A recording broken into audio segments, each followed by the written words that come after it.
اس میں تھوڑا سا ہمارے معاشرے کے اندر زیادہ غلط فہمی پائی جاتی ہے، ابہام زیادہ ہے۔ جہیز کے بارے میں لوگوں کو کلیئر ہے کہ یہ کوئی اسلامی چیز نہیں ہے۔ ایک اور کانسیپٹ ہمارے ہاں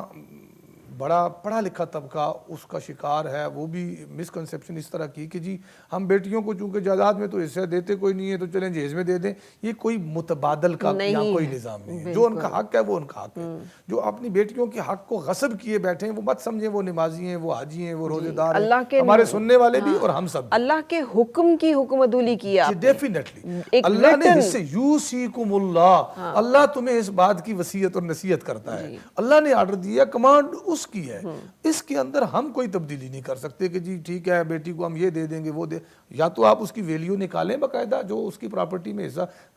دبایا ہوا ہے کروڑ آپ نے اور 5 لاکھ کا آپ نے جہیز دے کے تو بری ذمہ ہو گئے، ایسا کوئی متبادل الٹرنیٹو کچھ نہیں ہے اسلام کے اندر۔ ہاں جو متمول گھرانے ہیں ویسے بھی آپ کہیں اپنی بیٹیوں کے ساتھ محبت کا یہ تقاضا ہے کہ آپ انہیں اپنی مرضی سے اگر کچھ دے کے رخصت کریں تو یہ برا نہیں ہے، اس کو ان اسلامی کوئی نہیں کہہ سکتا، لیکن اس کو یوں شرط بنا لینا کہ اس کی وجہ سے بیٹیوں کے سروں میں چاندیاں آ جائیں اور وہ بیٹھی رہ جائیں اور اگلے بھی اس کا تقاضا کریں، شوہر کو اور خاص طور پہ لڑکے والوں کو 1% بھی یہ حق نہیں کہ وہ جہیز کا تقاضا کرے یا کسی بات کی ڈیمانڈ کرے۔ وہ جو کچھ لاتی بھی ہے از روئے شرع اور قانون وہ اسی کا حق ہے، اسی کی ملکیت ہے، وہ زندہ رہے یا فوت ہو جائے، اگر فوت ہوتی ہے تو اس کا ترکہ تقسیم ہوگا، جہیز پر شوہر کا کوئی حق نہیں۔ ایک تو یہ ہو گیا۔ مہر کو یوں کر لیجئے کہ مہر میں آپ کہیں جی 500 یا مہر فاطمہ میں جناب اتنے درہم اتنے دینار نہیں، نہ کوئی اقل کی حد مقرر کی ہے اسلام نے، نہ اکثر کی حد مقرر کی ہے۔ جانبین طرفین اور زوجین کی استعداد اور ان کی کیپیسٹی کو پیش نظر رکھ کر ایسا مہر رکھا جائے جو ادا کیا جا سکے، اس کی وجہ سے حالات خراب نہ ہوں۔ کتنا ہو؟ آپ کے لیے وہ کروڑوں ہو سکتا ہے، میرے لیے وہ لاکھوں ہو سکتا ہے، کسی کے لیے وہ ہزاروں ہو سکتا ہے، اس کو ہم لیمیٹڈ نہیں کر سکتے۔ اور یہ جو ہے یہ لڑکے کی استطاعت کے مطابق ہوگا یا لڑکی کی خواہش کے مطابق؟ نہیں، لڑکے کی استطاعت کے مطابق، لیکن لڑکی کو یہ حق ہے کہ وہ اپنے لیے کتنا مہر مانگے، اگر وہ مہر ایکسیپٹ کرے گا بندہ تو تب اس کا نکاح ہوگا نا، اگر وہ ایکسیپٹ نہیں کرتا تو نکاح نہیں ہوگا۔ یہ وہ بنیادی شرط ہے۔ مہر کو جو اہمیت حاصل ہے نا وہ بہت زیادہ ہے، اس کو بھی ایسے ہی ہم گزار دیتے ہیں، نکاح خان بھی کمپرومائز کرتے ہیں، نکاح پڑھانے والے بھی، وہاں جو ہمارے ہاں سرپنچ بیٹھے ہوتے ہیں، میں آپ کو کیوں یہ اس کی چیز کی طرف توجہ دلا رہا ہوں، موضوع سے ڈائیورٹ نہیں کر رہے، بہت اہم چیز ہے، حضرت فاطمہ کا مہر ذکر کر رہے ہیں نا۔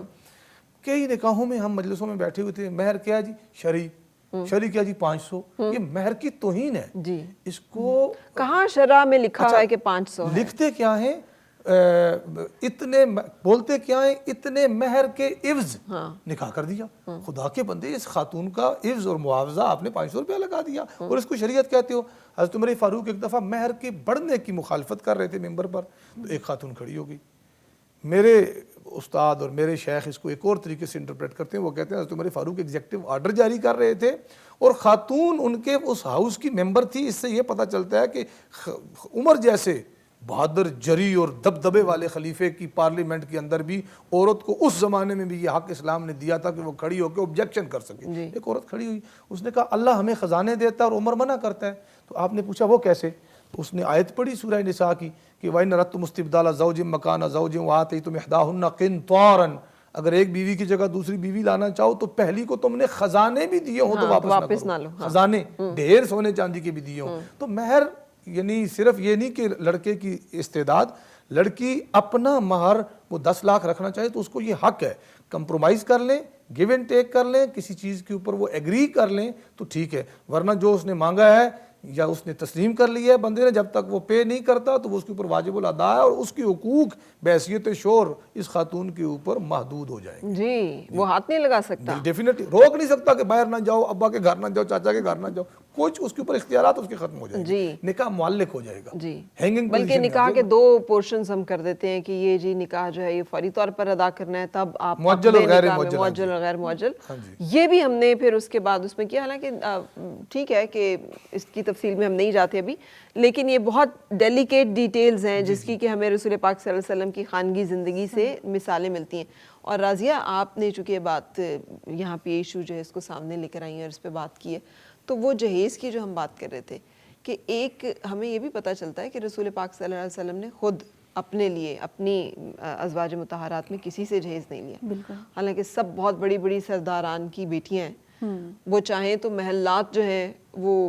ان کے والد انہیں دے سکتے ہیں, جو اپنا سارا مال اللہ کی راہ میں دے سکتے ہیں. کیا وہ اپنی بیٹی کو کچھ نہیں؟ لیکن آپ صلی اللہ علیہ وسلم نے یہ سیٹ اپ ہی نہیں ہے اسلام کا کہ عورت کچھ لے کر آئے, مرد کی ذمہ داری ہے. تو آپ صلی اللہ علیہ وسلم حضرت علی کے بہاف پہ انہی کے مال سے گزرا بیچ کر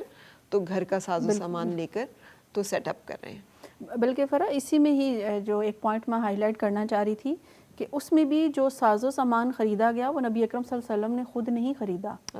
یعنی وہ جو زرہ تھی نا بیچی گئی, وہاں سے سب سے پہلے آپ صلی اللہ علیہ وسلم نے گھر کا کچھ سامان لانے کے لیے حضرت علی علیہ السلام کو فرمایا کہ آپ یہ چیزیں جو ہیں وہ لے کر آئیں. سلمہ کو کہا تھا پھر کہ آپ لا دیجئے. بالکل, انہوں نے پھر وہ ساری سپورٹ کی تھی نا. تو بنیادی چیز یہی ہے کہ مرد جو ہے وہ اپنے مال کے ذریعے اور جو بھی سیٹ اپ وہ بناتا ہے وہ اس کے ذریعے اس گھر کو مضبوط کرتا ہے. اور عورت جو ہے آیت مبارکہ ہے کہ تم اپنے مال کے ذریعے جن کو نکاح میں لاتے ہو, یعنی مرد جو ہے وہ اپنی استطاعت اپنے مالی حیثیت کے ذریعے نکاح جو ہے وہ عورت کو اپنے عقد نکاح میں لے کر آتا ہے. بالکل ایسے ہی یہ قرآن کی ایک آیت مبارکہ ہے. بالکل ایسے ہی. اور عورت جو ہے وہ بنیادی طور پر پھر اللہ پاک نے اس کو جو صلاحیتیں دی ہیں اس کے مطابق وہ اس گھر کو مزید خوبصورت بناتی ہے, پرسکون بناتی ہے. اب یہی چیز آپ دیکھیں جس کی طرف میں پہلے بھی بات کر رہی تھی اور اشارہ کر رہی تھی کہ حضرت علی علیہ السلام جہاں پر ہمیں ایک کوآپریٹو شوہر کے طور پر نظر آتے ہیں, اور آپ صلی اللہ علیہ وسلم کی بھی حیات مبارکہ کو دیکھ لیجئے کہ آپ اپنے کام جو ہیں وہ خود اپنے ہاتھوں سے بھی کر لیتے ہیں. بیوی کوئی کام کر رہی ہے تو اس کو سپورٹ کر رہے ہیں, اس کی ہیلپ کر رہے ہیں. یہی چیز ہمیں سیدنا علی علیہ السلام اور سیدہ فاطمہ الزہرا سلام اللہ علیہا میں بھی نظر آ رہی ہے کہ ایک دوسرے کے ساتھ کوآپریشن بھی ہو رہا ہے. لیکن جو مین رسپانسبلٹی ہے وہ سیدہ فاطمہ رضی اللہ تعالیٰ عنہ ادا کر رہی ہیں کہ گھر میں جھاڑو بھی دے رہی ہیں, چکی بھی جو ہے وہ پیس رہی ہیں, پانی بھی بھر کے لا رہی ہیں, بچوں کے لیے کھانا بھی بنا رہی ہیں, ان کے کپڑے بھی دھو رہی ہیں. پورے گھر کا ایک سسٹم وہ اپنے حساب سے لے کر چل رہی ہیں. اور حضرت علی علیہ السلام کا اگر ہم کردار دیکھیں تو وہ ہمیں جہاد پر بھی جاتے ہوئے نظر آ رہے ہیں, وہ ہمیں تبلیغی جو سرگرمیاں ہیں اس میں بھی پیش نظر آ رہے ہیں. باہر سے جو آپ کی کھانے کا جو بندوبست کرنا ہے وہ حضرت علی علیہ السلام کی بنیادی طور پر ذمہ داری ہے اور وہ اس کو پورا کر رہے ہیں. اور اب ہم یہاں پر یہ بھی دیکھتے ہیں کہ اگر کبھی وہ مثلا کسی بھی وجہ سے, کسی مصروفیت کی وجہ سے, کوئی کام نہ ملنے کی وجہ سے اگر اس کا اہتمام نہیں کر پا رہے تو گھر کے اندر ہم لڑائی جھگڑا نہیں دیکھ رہے بلکہ گھر کے اندر ہم صبر و شکر ہی دیکھ رہے ہیں. یہاں تک کہ ایک دفعہ ہمیں ذکر ملتا ہے کہ حضرت علی علیہ السلام نے کسی یہودی کے پاس جو ہے وہ کام کیا اور اس کے عوض آپ کو کچھ دینار ملے, آپ گھر کے لیے کچھ کھانے پینے کا سامان جو ہے وہ جب گھر لے کر آئے تو سیدہ نے اپنے ہاتھوں سے چکی میں وہ جو کہ دانے جو ہیں وہ پیسے, روٹی بنائی. لیکن اتنی دیر میں باہر کوئی آدمی آ گیا اور اس نے اللہ کے نام پر جب مانگا تو سیدہ نے وہ سارا کھانا اٹھا کر اس کو دے دیا اور پھر نئے سرے سے تھوڑا سا اور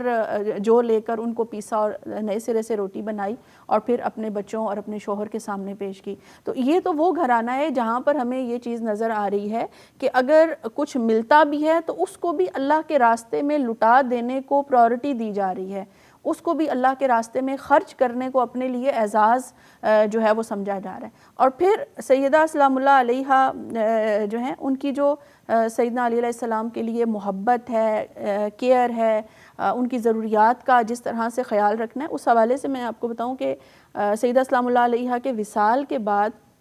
کافی عرصہ گزر جانے کے بعد کسی نے سیدنا علی علیہ السلام سے سوال کیا کہ سیدہ کیسی زوجہ تھیں, کیسی بیوی تھیں؟ تو آپ رضی اللہ تعالیٰ عنہ فرمانے لگے کہ میرا جو گھر ہے وہ آج بھی سیدہ کے کردار اور اخلاق کی خوشبو سے مہک رہا ہے. یعنی اتنا عرصہ گزر جانے کے باوجود بھی سیدہ کا جو اخلاق ہے, جو کردار ہے, وہ آپ کے ذہن کو جو ہے وہ معطر کرتا ہے اور آپ کو ایک جو یاد چیز یہاں پہ راضیہ کہ امہات المومنین نے بھی ایک دفعہ جو ایک روایت اور واقعہ معلوم ہے, میں دونوں اسکالرس کے سامنے کی رائے اس میں لوں گی, کہ کنیزیں آتی ہیں, لونڈیاں ملتی ہیں اور حضرت علی کرم اللہ وجہہ ہی حضرت سیدہ فاطمہ الزہرا سے کہتے ہیں کہ آپ اتنی مشقت اور اتنی جو ہے گھر کی ذمہ داری اتنی مشکل ہے, ظاہر ہے زچگی بینگ وومن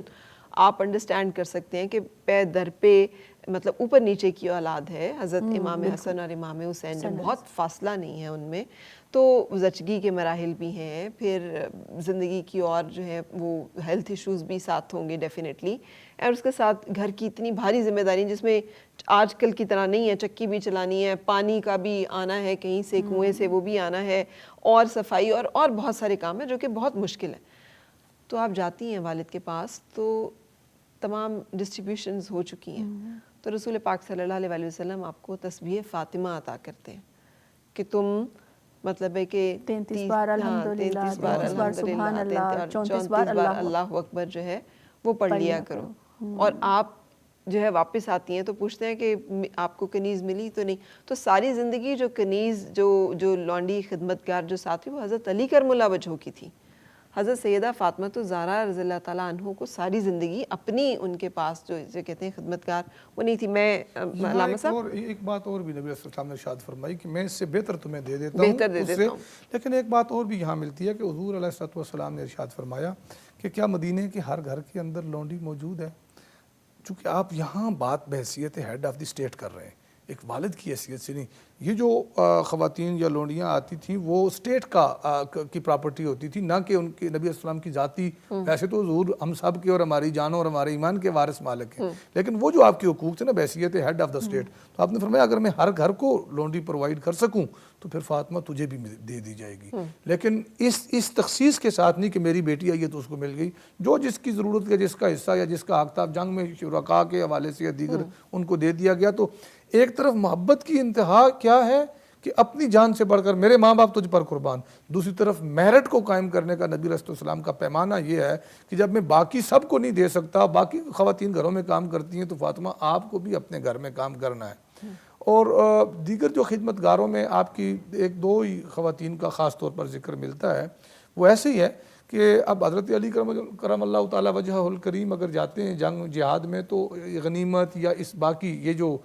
لونڈیوں کا جو کانسیپٹ تھا یا غلاموں کا، تو ڈیفینیٹلی انہی کے راستے سے وہ آنی تھی. آپ خود سے کسی کو ہائر تو کر نہیں سکتی تھی. اور غلامی کو تو اسلام نے آہستہ آہستہ کر کے ختم کیا ہے، خود خریداری کو پروموٹ نہیں کیا، بلکہ مختلف طریقوں سے کہ روزے کا کفارہ، قسم کا کفارہ، فلاں کا کفارہ، تو ان کفارات کے ذریعے سے غلام آزاد کرنے کا ایک راستہ کھولا. اور وہ غلامی کا ایک جکڑا ہوا بلکہ نکاح کا بھی راستہ کھولا کہ آپ اپنی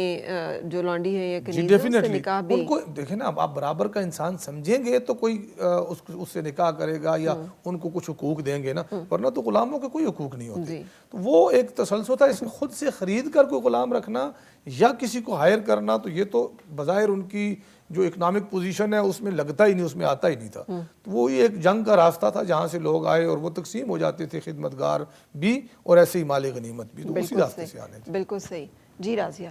تو آپ بتا رہی تھیں کہ کتنی مشقت اور کتنی تکلیف جو ہے وہ سیدہ فاطمہ الزہرا اٹھاتی تھیں. اب وہی میں عرض کر رہی تھی کہ سیدنا علی علیہ السلام کے گھر کو انہوں نے اپنی محبت سے اس طرح سے خوبصورت بنایا کہ پھر کئی سالوں بعد بھی جب آپ سے پوچھا گیا تو آپ نے کہا کہ ان کی اخلاق اور کردار کی خوشبو آج بھی میرے گھر میں محسوس ہوتی ہے. تو یہ فرا ہمیں یہ چیز سمجھنے کی ضرورت ہے کہ بنیادی طور پر اللہ نے مرد اور عورت کے درمیان جو نکاح کا یہ جو رشتہ بنایا ہے نا، اس کے پیچھے کوئی حکمت پوشیدہ ہے. یہاں پر نہ کوئی مقابلہ بازی ہے، نہ یہ چیز ہے کہ کون بڑا ہے کون چھوٹا ہے، کس کا مرتبہ اونچا ہے کس کا مرتبہ نیچے. نہیں، اللہ تعالیٰ نے مرد کو اس نے جو کچھ معاشرے میں اپنا کردار سر انجام دینا تھا اس کے مطابق صلاحیتیں، طاقت، قوت، جو بھی آپ کہہ لیجئے وہ عطا فرمایا. اور جو رول عورت نے اس معاشرے کے اندر کرنا تھا، ادا کرنا تھا، اللہ پاک نے اس کے مطابق عورت کو جو ہے وہ بنایا. اب کیونکہ معاشرے کے اندر دوڑ یہ لگ گئی ہے کہ ایک تو دونوں برابر ہیں، دوسرا پھر یہ کہ اگر تم یہ نہیں کر رہے ہو تو میں یہ کیوں کروں، یہ میری ذمہ داری ہے. اگر اسلام یا شریعت جو ہے وہ مرد کے کندھوں پر کمانے کی، گھر چلانے کی ذمہ داری ڈال رہا ہے، تو میں کیوں خواہ مخواہ اپنے آپ کو اس مشقت میں ڈالنے کی کوشش کر رہی ہوں. اور جو بنیادی ذمہ داریاں کہ اولاد کو پیدا بھی ایک عورت نے کرنا ہے، اور پھر کیونکہ وقت ماں کا اپنے بچوں کے ساتھ زیادہ گزرتا ہے تو پھر اس نے تربیت کے فرائض بھی زیادہ سر انجام دینے ہیں بنسبت ایک مرد کے. یعنی مرد کو بھی ہم بالکل بری ذمہ نہیں کر سکتے کہ آپ اپنی اولاد کی طرف سے آنکھیں بند کر لیں، لیکن عورت کے اوپر زیادہ ذمہ داری ہے. اب اس ذمہ داری سے جو بنیادی طور پر اللہ اور اس کے رسول ہمیں عطا کر رہے ہیں وہاں پر ہم نے آنکھیں بند کر لی ہیں. یہی وجہ ہے کہ اب کی جنریشن ہمیں اپنے ہاتھوں میں نظر ہی نہیں آ رہی ہے, ہمیں وہ سمجھ ہی نہیں آ رہی ہے ہم نے ان کو ڈیل کیسے کرنا ہے, کنٹرول کیسے کرنا ہے. آپ اچھی طرح سمجھ سکتی ہیں سوشل میڈیا کے اس دور کے اندر ہمارے بچوں کی تنہائیاں کس قسم کی ہیں, ہمارے بچوں کی جو لوگوں کے سامنے جانا ہے وہاں پر ان کی لینگویج کس طرح کی ہے, اخلاق نہیں رہے, اقدار نہیں رہیں, آداب نہیں رہے, اور جنگ یہ صبح سے لے کر شام تک جاری رہتی ہے, کمانا کہاں سے ہے, کھانا کیسے ہے. تو میں یہ سمجھتی ہوں اگر تھوڑا سا ہم ماضی کی طرف لوٹ جائیں اور ہر مرد اپنی ذمہ داری کو محسوس کر کے اپنے آپ کو سیدنا علی علیہ السلام کے طریق پر چلاتے ہوئے جو ہے وہ معاشرے میں جد و جہد کرے تو اللہ پاک ضرور برکت عطا فرمائیں گے. اور دوسری طرف ایک ماں, ایک عورت سیدۃ النساء کی حیات مبارکہ کو اپنے لیے رول ماڈل بناتے ہوئے اپنے آپ کو بہترین ماں بنانے کی کوشش کرے تو یقین مانے کہ وقت تو لگے گا اس نسل کو سنبھالنے کے لیے, لیکن میں سمجھتی ہوں کہ کم از کم سفر تو شروع ہو. ہم نے بہت امپورٹنٹ بات کی ہے راضیہ, آپ کو معلوم ہے رسول پاک صلی اللہ علیہ وسلم کے ساتھ یہ جو ایک کیفیت پیش آئی تھی قرآن پاک میں, وہ پورا اللہ تعالیٰ کے احکامات موجود ہیں کہ یا رسول اللہ آپ ان سے کہہ دیجئے اپنی ازواج مطہرات سے اگر تمہیں دنیا کی کچھ چیزیں چاہیے تو آؤ میں تمہیں دے دلا کے رخصت کر دیتا ہوں. یعنی آپ اپنے شوہر سے اس کی استطاعت سے یا اس کو تنگ نہیں کر سکتے اس معاملے پہ کہ تمہارے پاس تو یہ نہیں ہے, مجھے تو وہ بھی چاہیے, مجھے تو وہ بھی چاہیے. اگر ازواج مطہرات اور رسول پاک صلی اللہ علیہ وسلم کے اہل خانہ جو کہ ہمارے لیے اتنی روشن مثال ہیں, اگر ان کے لیے یہ حکم آئے تو اس کا مطلب ہے تمام خواتین کے لیے انڈائریکٹلی ہے نا کہ آپ نہیں, آپ مطلب ایک لمٹ کے اندر ہیں. لیکن رسول پاک صلی اللہ علیہ وسلم اور امہات المومنین کا تو معاملہ ہی الگ ہے, لیکن ہمیں اس سے گائیڈنس تو مل رہی ہے. آپ دیکھیں معاشرے میں بہت ساری چیزیں ایسی ہیں جس کا میں سمجھتی ہوں ایک عورت ہونے کی حیثیت سے کہ اس میں خواتین کا کردار زیادہ ہے. جیسے اب جب گھر کی ضرورتیں پوری پراپر انداز میں نہیں ہو رہی ہوتی, ضرورتیں شاید پوری ہو رہی ہوتی ہیں لیکن آپ بہت مہنگے برانڈ نہیں پہن سکتے, آپ کا گھر بہت زیادہ پر آسائش نہیں ہوتا, آپ کا شوہر آپ کو یہ چیزیں پرووائڈ نہیں کر پا رہا ہوتا تو پھر صبح و شام اس کے ساتھ جھگڑا ہو رہا ہے. اب وہ باہر کرپشن کرنے پر مجبور ہو جائے گا, وہ حرام کھانے پر مجبور ہو جائے گا کیونکہ اس نے گھر میں سکون رکھنا ہے نا. وہ باہر ایک یعنی جنگ لڑ کر آتا ہے, پھر ایک جنگ اس کو گھر کے اندر بھی لڑنی پڑ رہی ہوتی ہے. تو یہاں پر میں سمجھتی ہوں ہم خواتین کے اوپر یہ ذمہ داری زیادہ عائد ہوتی ہے کہ ہم اس بات کو سمجھیں کہ یہ جو حرام کا ایک لقمہ کوئی کھاتا ہے نا تو آپ صلی اللہ علیہ وسلم نے فرمایا اس کے اوپر جنت کا دروازہ بند ہو جاتا ہے اور محرک ہوتا ہے. کہاں ایک ہوتا ہے ایک بندہ جو کہ ایکشن کر رہا ہے اور ایک محرک. اگر آپ محرک ہیں, اگر آپ اس فیل جو بھی کوئی بندہ کر رہا ہے حرام وہ کما رہا ہے لیکن آپ اس کی ریزن ہیں, آپ اس کا سپورٹ ہیں, تو جرم اور معاونت جرم ہم دونوں کو جانتے ہیں کہ وہ کیا ہے. بالکل, جب اس کی سزا ہے تو پھر دونوں کے لیے ہوگی. تو ہم اس سے بری زمانی ہو سکتے ہیں. ہم آج سیدہ کائنات سیدہ فاطمہ الزہرا رضی اللہ تعالیٰ عنہا کی ذات اور ان کی زندگی کے مختلف گوشوں پہ بات کر رہے ہیں کیونکہ آج ان کا یوم مثال ہے اور کنول بھی موجود ہیں. تو کنول میں چاہوں گی کہ کچھ سلام پیش کرتے ہوئے, درود و سلام پیش کرتے ہوئے ہم بریک کی طرف چلیں. صلی علی نبینا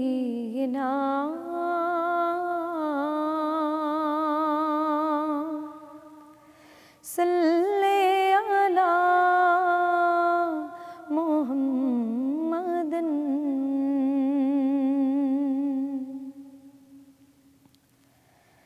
السلام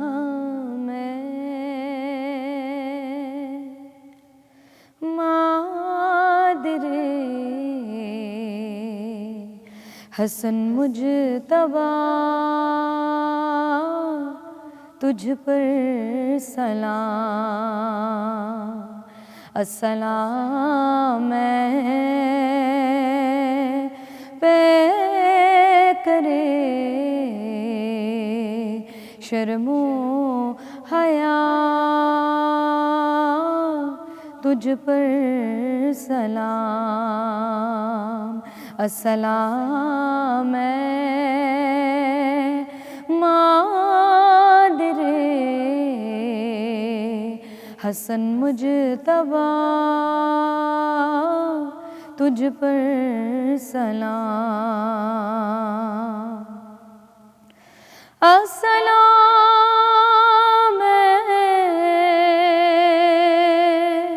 سیدہ خیر النساء،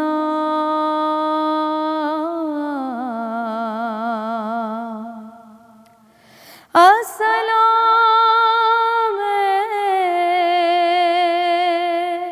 سیدہ خیر النساء،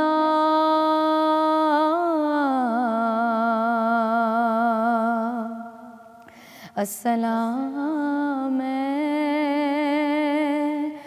بانوے شیر خدا،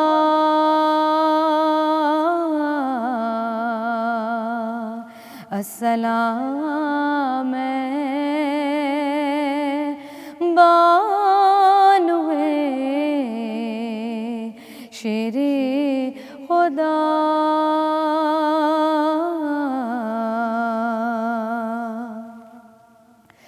بسد جز و عقیدت عظمتوں کی نشانی کو سلام، بسد جز و عقیدت عظمتوں کی نشانی کو سلام، مصطفیٰ کے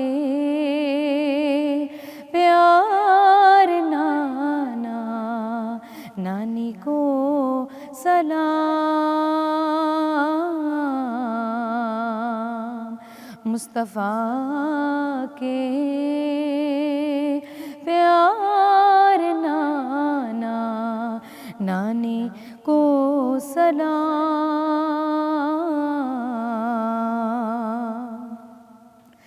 رہتے دنیا تک رہے گا آمنہ کے لال کو سلام، رہتے دنیا تک رہے گا آپ آمنہ کے لال کو سلام، مصطفیٰ کی ساری اجمل آل کو سلام، مصطفیٰ کی ساری اجمل آل کو سلام، السلام مادر حسن مجتبی، تجھ پر سلام، السلام